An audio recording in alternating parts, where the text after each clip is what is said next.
Assalamualaikum warahmatullahi wabarakatuh. Hai semua, kali ini bertemu lagi dengan saya pada segmen Ayo Belajar. Tapi sebelum itu, jangan lupa klik subscribe dan nyalakan tombol lonceng untuk mendapatkan video-video yang menarik lainnya.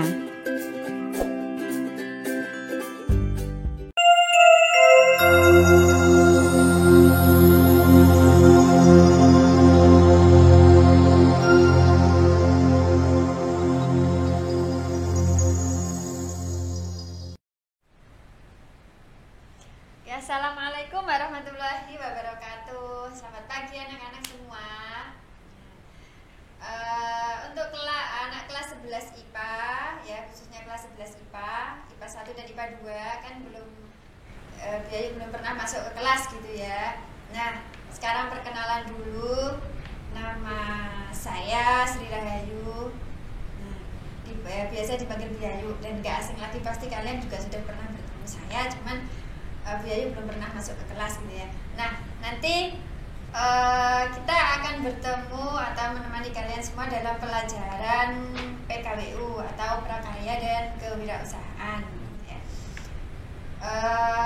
Materi kali ini adalah tentang kewirausahaan. Nah, ini pasti sudah pernah kalian terima di kelas 10 ya pastinya. Nah, sekarang saya ulas lagi sedikit sebagai pengantar biar kalian masih ingat apa itu wirausaha atau kewirausahaan. Oke, perhatikan PowerPoint berikut ini ya. Nah, kewirausahaan. Sebelum masuk ke apa itu kewirausahaan, nah sekarang kita perhatikan dulu jenis-jenis karakteristik atau dimensi kewirausahaan yang harus dimiliki gitu ya. Nah, di situ ada gambar orang banyak sekali pemikiran gitu ya. Seorang wirausaha berarti harus memiliki banyak ide, pemikiran untuk menciptakan sebuah usaha yang baik.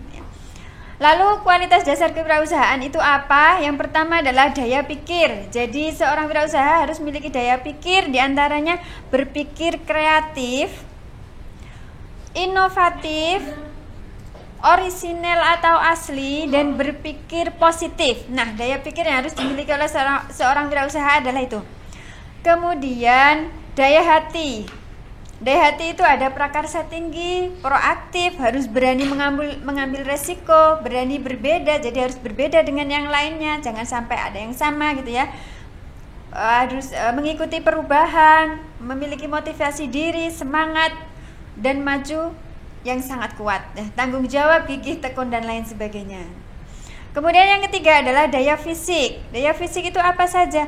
Harus menjaga kesehatan, memelihara stamina tubuh, memiliki energi yang tinggi tentunya ya, dan keterampilan tubuh dimanfaatkan demi kesehatan dan kebahagiaan hidup.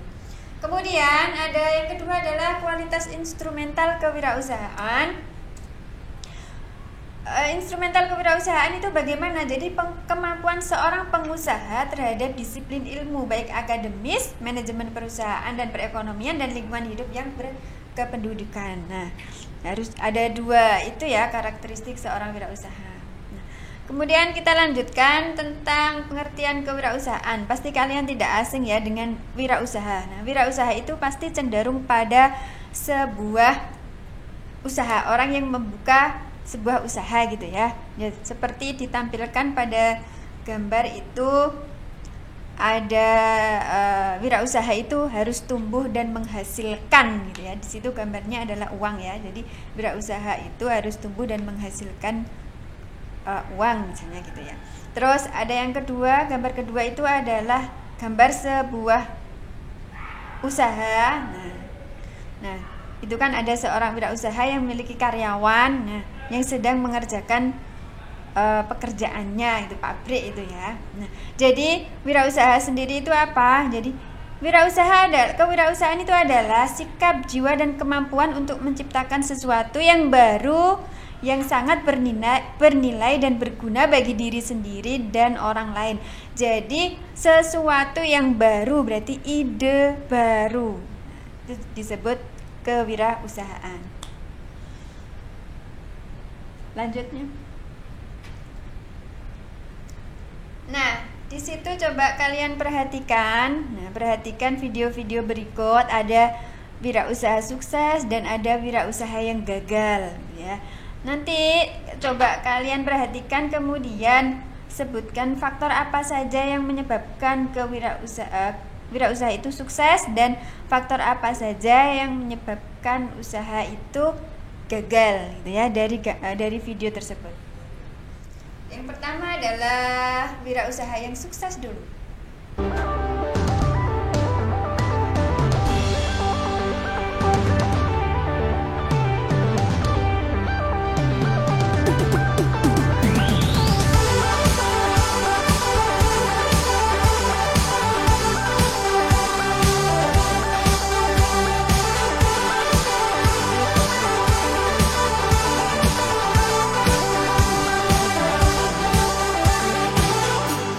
Nama saya Johnson Simbolon, tinggal di Jalan Jambon 3 nomor 4 Yogyakarta. Awalnya saya mendirikan usaha catering ini di tahun 98 di saat krisis moneter. Saya memberanikan diri untuk usaha, di mana memang pada saat tahun 97 orang tua saya meninggal, ibu saya meninggal, jadi saya itu yatim piatu. Jadi untuk menyelesaikan kuliah saya harus menjual aset warisan ibu saya, waktu itu sepeda motor GL Pro, saya jual cukup, alhamdulillah sisa penjualan itu menyelesaikan kuliah saya. Setelah saya selesai kuliah, saya mendirikan usaha memang dengan modal nol, malah minus, karena saya memang tidak mempunyai apa-apa waktu itu. Hanya tekad menjadi seorang pengusaha, uang yang ada itu cuma hanya untuk makan. Awal mulanya juga bagaimana caranya saya itu bisa menjalankan usaha, akan tetapi tidak mempunyai modal. Lalu bagaimana peralatannya? Nah, disitulah cerita bagaimana saya tidak mempunyai uang untuk memberi peralatan masak, memberi peralatan lainnya. Tentunya saya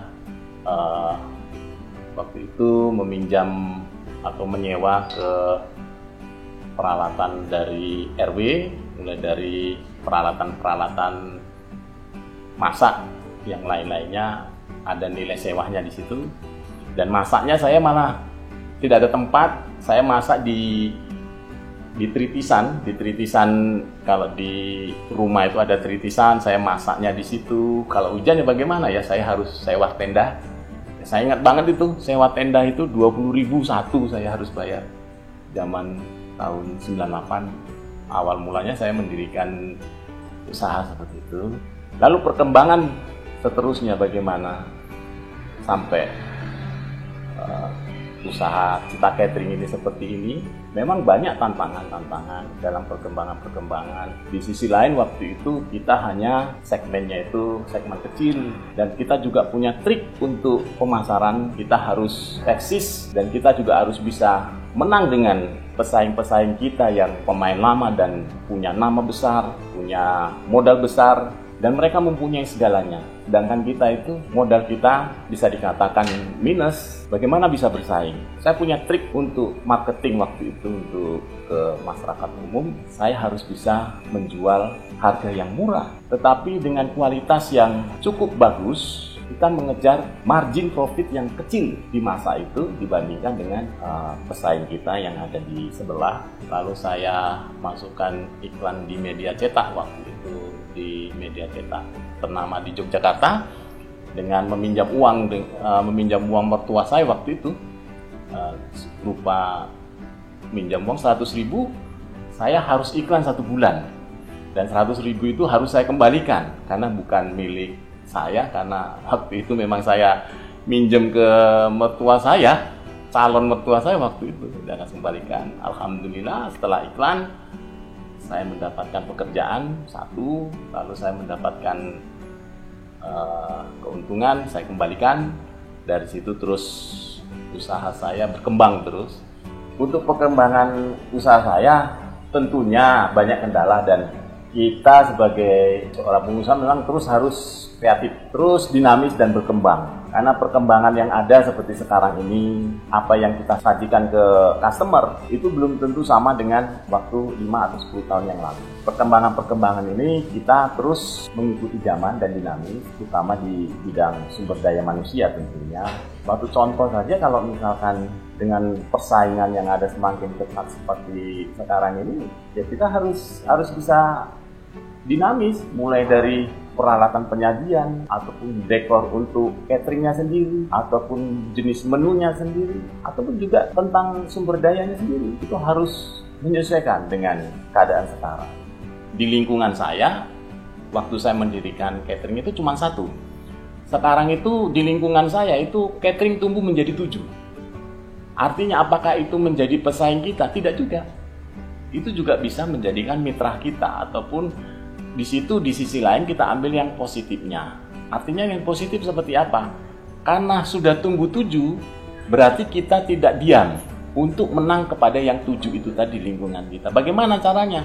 Caranya adalah memperbaiki manajemen, baik itu manajemen servis keluar ataupun manajemen ke dalam mulai dari memanage kualitas, kuantitas penyajian makanan dan segala macam, waktu, rasa, dan segala macam. Menghadapi komplain bagaimana, salah satunya kita harus belajar terus bagaimana memuaskan customer. Disitulah dari sisi persaingan itu, ya kita harus jangan tinggal diam, akan tapi kita terus malah meningkat dari dulu. Yang dulu cuman tidak ada pesaing di lingkungan kita menjadi 7 itu, kita menjadi seorang pemenang. Artinya seperti itu. Jadi pesaing itu jangan seolah-olah menjadi yang akan membunuh kita, tetapi memacu kita untuk lebih baik lagi kepada customer, dan kita akan memenangkan persaingan itu.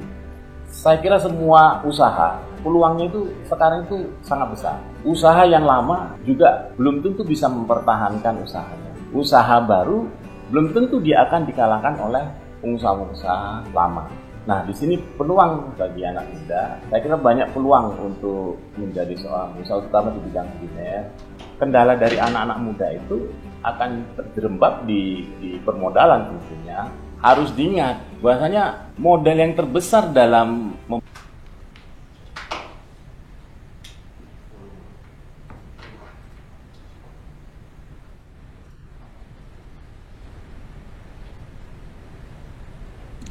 Nah, itu tadi tentang wirausaha yang sukses ya anak-anak ya.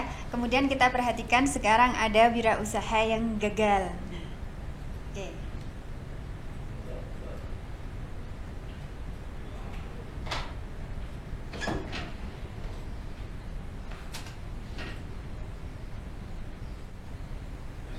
Tarif listrik, kenaikan harga BBM kian menekan pelaku ini industri, termasuk video tentang wirausaha yang gagal sentra ya. Kerajinan Bandung, Jawa Barat. Sejumlah industri terpaksa gulung tikar karena tidak mampu mengimbangi tingginya biaya produksi. Seperti diperkirakan sebelumnya, keputusan pemerintah menaikkan harga BBM langsung berimbas ke sektor industri. Dampak tersebut juga dirasakan industri tekstil rajutan di Kiara Condong, Bandung, Jawa Barat. Pelaku usaha terpaksa menghentikan kegiatan usaha dan harus merumahkan puluhan pekerja. Hal itu terkait lonjakan biaya produksi hingga 100% dibanding sebelumnya. Adapun komponen yang mengalami peningkatan mulai dari bahan baku tekstil, ongkos pekerja hingga biaya angkutan. Sementara untuk menjaga agar perusahaan tetap beroperasi, dibutuhkan suntikan dana hingga ratusan juta rupiah. Sementara harga jual produk masih menggunakan harga lama. Jadi toko itu nunggu naik apa turunnya atau tidaknya dari pemerintah, sehingga bahan baku naik, otomatis pengeluaran produksi juga yang diproduksi oleh kami, yakni pakaian bayi gitu ya, ekspor maupun non ekspor gitu, jadi sulit untuk dikeluarkan. Selama ini industri tekstil rajutan Binong umumnya membuat produk seperti jaket, kemeja, dan baju anak-anak. Selain dijual ke pasar domestik, produknya juga menyasar pasar ekspor, seperti Timur Tengah. Ferry Wahyudin, Berita 1, Bandung, Jawa Barat. Pusat Industri Kecil atau PIK Menteng di Medan Denai, Sumatera Utara terancam.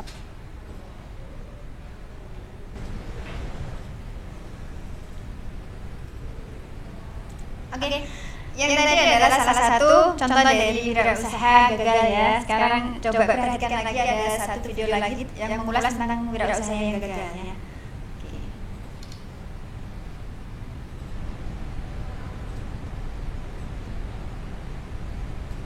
Tutup.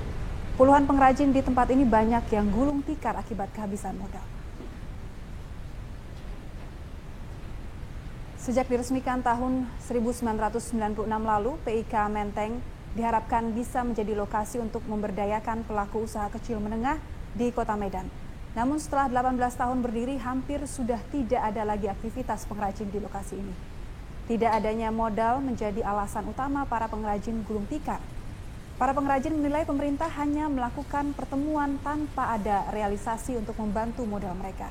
Bahkan janji orderan oleh Dinas Perindustrian dan Perdagangan agar seluruh pegawai menggunakan produk mereka hingga kini tak pernah ada kelanjutannya.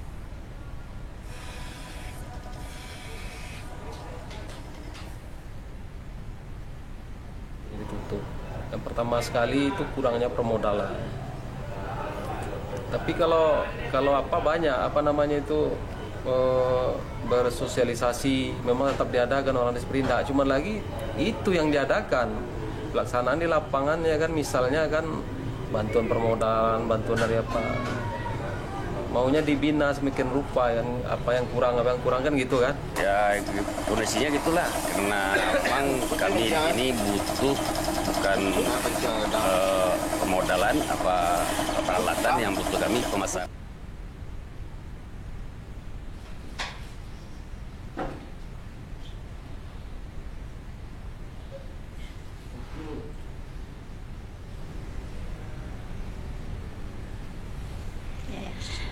Oke, jadi dari dari video yang pertama itu menunjukkan wirausaha sukses, tadi itu usaha catering ya. Kemudian video yang kedua itu menunjukkan video yang wirausaha yang gagal tentang tekstil ya, tekstil, sama yang ketiga tadi videonya tentang usaha yang tekstil juga sama sandal ya tadi ya. Oke. Kemudian dari ketiga video tersebut nanti coba sebutkan faktor yang menyebabkan kesuksesan usaha, kemudian faktor yang menyebabkan kegagalan usaha. Jadi tadi kan ada video tentang usaha yang sukses, dan jadi kenapa kok dia bisa sukses, kemudian ada yang gagal juga, kenapa mereka itu gagal. Nah, nanti silahkan ditulis di kolom komentar di sini ya. Oke, selanjutnya.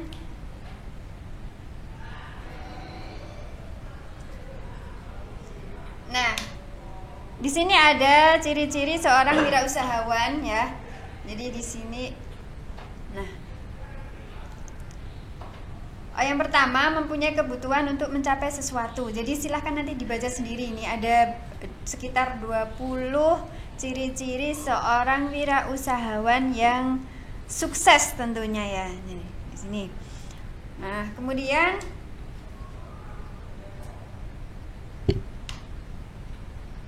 ada yang menyebabkan faktor kegagalan wirausaha. Nah, kenapa kok seorang wirausaha itu gagal? Yang pertama di situ ada tidak kompeten dalam manajerial. Kemudian tidak kompeten itu maksudnya dia tidak memiliki kompetensi manajerial di bidangnya. Lalu kurang berpengalaman baik dalam kemampuan mengkoordinasikan. Jadi dia memang belum pernah atau belum mempunyai pengalaman. Kemudian yang ketiga, kurang dapat mengendalikan keuangan. Jadi seorang wirausaha pun kalau sudah punya uang, jadi ya tetap harus dikendalikan keluar masuknya gitu ya. Kemudian yang keempat, gagal dalam merencanakan. Perencanaannya tidak bagus, jadi gagal. Kemudian lokasi yang kurang memadai. Nah, kalau kita mau mendirikan sebuah usaha, pasti kita lihat dulu lokasinya sesuai nggak dengan usaha kita. Kalau kita tidak sesuai ya gimana lagi ya, tidak akan mendapatkan konsumen kan gitu. Jadi gagal. Kemudian kurang pengawasan dan sikap yang kurang sungguh-sungguh. Jadi kalau ingin menjadi seorang wirausaha, jadi usahanya itu harus ditekuni benar-benar. Jadi harus sungguh-sungguh di bidang usahanya. Gitu ya. Oke, selanjutnya adalah nah ini kan keberhasilan dan kegagalan wirausaha. Wirausaha yang sukses dan ada wirausaha yang gagal. Nah, silakan dibaca sendiri ya. Jadi mana kalian ingin menjadi yang sukses atau yang gagal. Jadi kalau misalnya ingin menjadi seorang wirausaha yang sukses nantinya, berarti harus memiliki ciri-ciri yang sebelah sana. Wirausaha sukses. Kalau kalian tidak ingin gagal, ya itu ciri-cirinya. Oke ya, selanjutnya. Nah, sekarang kalian renungkan dari video tadi, dari materi tadi, dari ciri-ciri orang yang sukses dan orang gagal. Kira-kira kamu mau menempuh jalan yang mana? Nah, mau yang sukses atau mau yang fail atau gagal? Jalan mana yang akan kalian pilih? Ke kanan atau ke kiri? Nah, yang pertama tadi sudah menganalisis video 3 itu tadi. Kemudian yang ini ada, carilah satu pengusaha sukses dan satu pengusaha gagal di daerahmu. Kemudian yang pertama, uraikan secara singkat biografi dari pengusaha tersebut. Lalu jelaskan apa yang dilakukan oleh pengusaha tersebut sehingga orang tersebut menjadi sukses dan gagal. Jadi kalian harus mewawancarainya.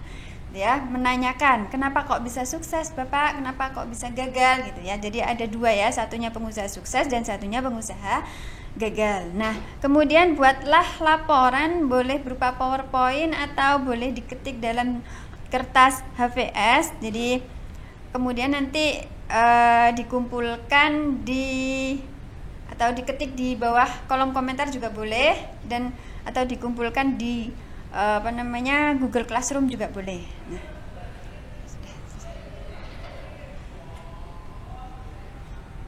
jadi itu tadi anak-anak, materi kita kali ini mengulas tentang wirausaha, kewirausahaan, jadi wirausaha sukses dan wirausaha gagal. Semoga nanti yang memiliki cita-cita untuk menjadi wirausahawan yang sukses, tercapai juga ya. Nah, sehingga dapat membuka lapangan pekerjaan bagi orang-orang yang membutuhkan, gitu ya. Oke, selamat pagi. Terima kasih perhatiannya. Assalamualaikum warahmatullahi wabarakatuh. Sampai jumpa lagi minggu depan.